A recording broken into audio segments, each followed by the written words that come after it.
जिन सरकारी अफसरान के अगेंस्ट करप्शन साबित हो चुकी थी, साबित होने के बावजूद भी उनको ओहदे से क्यों नहीं हटाया गया? नाजरीन, मैं हूँ डॉक्टर अली, हकीकत वन टीवी की तरफ से आपके साथ, अवाम के साथ, अवाम की अदालत में अवाम की बात। ये कहना है सिंध हाई कोर्ट के जस्टिस सलाहुद्दीन साहब का। नाज़रीन, आज ज़बरदस्त पेशी हुई है सिंध हाई कोर्ट में, और उस पेशी में जो नैबज़दा अफसरान थे जिनके मतलब नाज़रीन हमने दो बड़े मुफस्सिल वीडियोज़ बना के आपकी खिदमत में पेश किए हैं तकरीबन 2 महीने पहले, और हम इस पेशी का बड़ी शिद्दत से इंतज़ार कर रहे थे कि सिंध हाई कोर्ट में नैबज़दा सरकारी अफसरान, जब हम कहते हैं, मैं डॉक्टर अली की खिदमत की तरफ से आपके साथ ये बात शेयर करता हूँ कि नैबज़दा मीन खौफज़दा नहीं, नैबज़दा मीन कि वो सरकारी अफसरान जो इंतहाई शदीद और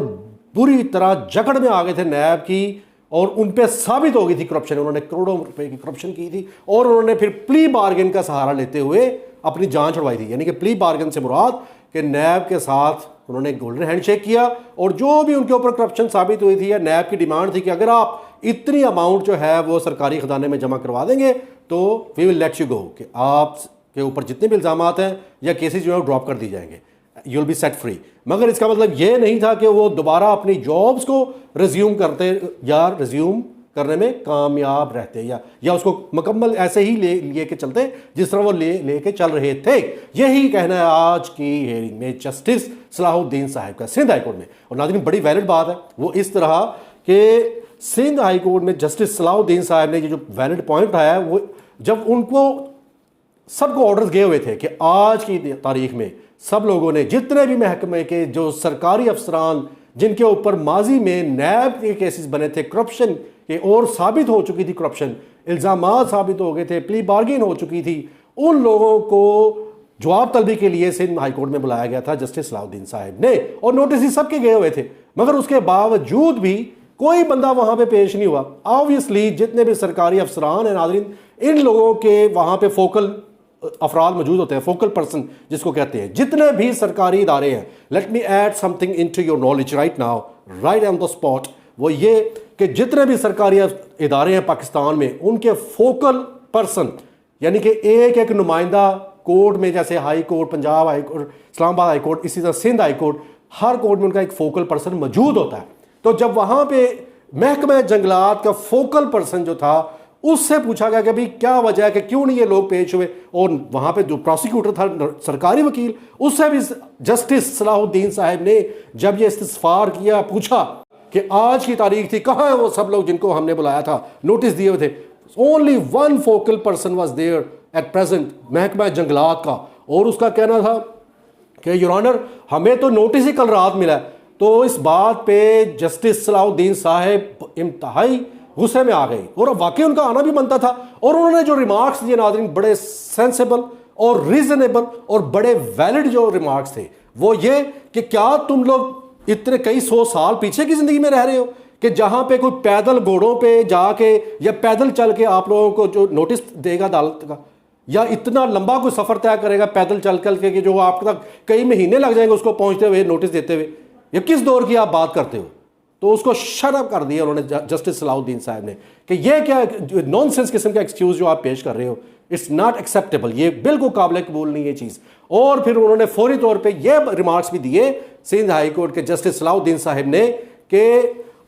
आप गवर्नमेंट के उन सरकारी मुलाजमीन जिनको बड़े बड़े ब्यूरोक्रेट्स, या यूँ कह लें कि नाज़रीन, जो लोग ये आज तक अपने आप को ये समझते आए हैं, और वाकई जिनका बहुत ज़्यादा असर रसूख भी है,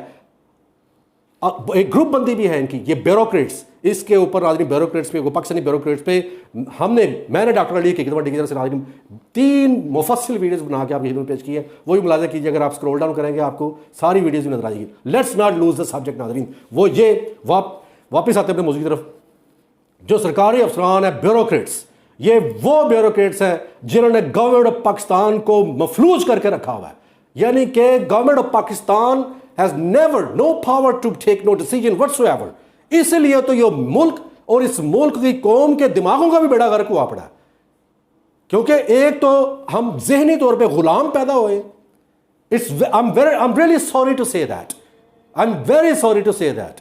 कि एक तो पैदाइशी गुलाम, जहनी गुलाम, ठीक है, और दूसरा ये ब्यूरोक्रेट्स जो मुसल्लत हुए हैं पाकिस्तान की नेशन कौम पे, और इन्होंने ऐसे जकड़ रखा पूरे निज़ाम को कि हिलने नहीं देते। और नाज़रीन वापस मौजूद की तरफ आते हैं। Justice Salahuddin Sindh high court के जस्टिस साहब, उन्होंने आज जब इस चीज़ के ऊपर पूछा कि हमने जो नोटिस भेज रखे थे कि वो अफसरान, वो तमाम सारे के सारे अफसरान जो नैब के केसेस से जिन्होंने अपनी जान छुड़वाई थी और उनके ऊपर करप्शन साबित भी हो चुकी थी, उनको क्यों नहीं निकाला गया? उसके ऊपर ये केस चल रहा नाज़रीन, ये पेशी उसी केस से मुतल्लका है और वहां पे कोई बंदा नहीं पेश हुआ सवाए एक फोकल पर्सन जो महकमा जंगलात का। तो जब सरकारी वकील से, प्रोसिक्यूटर से जज सलाहुद्दीन साहब ने पूछा कि भी किधर है, तो वो कहने लगे ये रनर वो अभी उनको नोटिस नहीं गए जिसने, उन्होंने भी जज साहब ने कहा कि अब अगर आइंदा जो नेक्स्ट पेशी आने वाली है 2 हफ्ते बाद, उस पर अगर ये लोग पेश ना हुए तो हम हुकूमत सिंध के खिलाफ वारंट निकालेंगे, वारंट गिरफ्तारी निकाले जाएंगे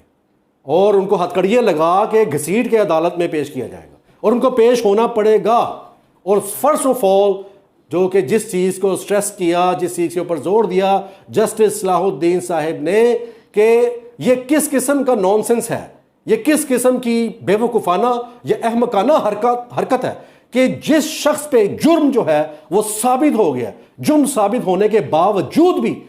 वो किस तरह अपनी जॉब को कंटिन्यू किए हुए हैं। ना सिर्फ वो सरकारी बड़े ओहदे पे फाइज है बल्कि वो प्रोटोकॉल भी लिए जा रहा है और दूसरी जो सहूलियात और मराआत भी लिए जा रहा है। ये किस किस्म, ये क्या अहमकाना बातें हैं, ये क्या अहमकाना हरकतें हैं, ये कहां का कानून है, ये कहां का असूल है? इस चीज का जवाब तलब किया था और यह केस नाज़रीन हमने बड़ी डिटेल के साथ बड़े ही मुफस्सिल तरीके से डिस्कस किया हुआ है अपनी पिछली 3 वीडियोस में। ये वो लोग हैं जिनको फर्स्ट ऑफ ऑल अपनी जॉब्स पे रहने का कोई कानूनी हक हासिल नहीं। यही बात है जज साहब जस्टिस सलाहुद्दीन साहब, Sindh high court justice Salahuddin साहब ने बार बार कही कि ये वो लोग थे कि जिनको फारिग कर देना चाहिए था उसी time, right on the spot, जब इनके अगेंस्ट करप्शन साबित हुई थी। उन्होंने कहा कि यह क्या बात हुई कि अगर इनके खिलाफ 100 रुपए की करप्शन साबित हुई थी तो इन्होंने वो 100 रुपया वापस कौमी खजाने में जमा करवा दिया था और उसके बाद फिर भी इनको अपनी नौकरियों पे ही रहने दिया, ओहदों पे ही छोड़ दिया काम करने के लिए, तो ये दोबारा से ऑब्वियसली इन्होंने लाखों रुपए कमा लिए होंगे। बहुत ही वैलिड और अच्छा पॉइंट उठाया सिंध हाई कोर्ट के जस्टिस सलाहुद्दीन साहब ने। आफरीन है नाज़रीन।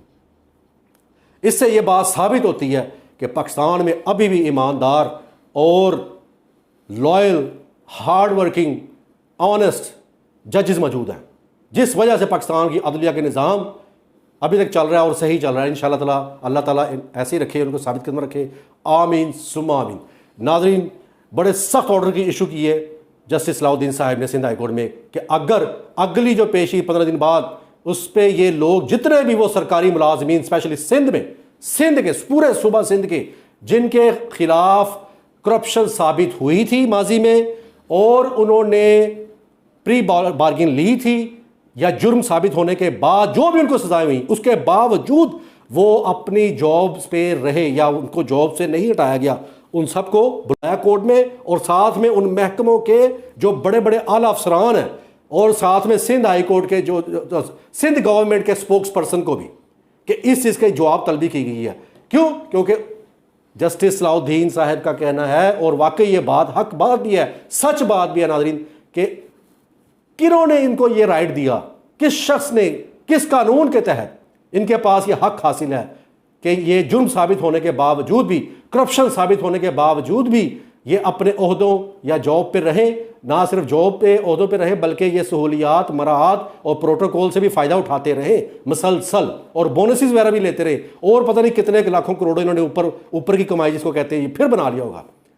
चोर चोरी से जाए, हेरा फेरी से ना जाए। यही बात आज जस्टिस सलाहुद्दीन साहब ने फरमाई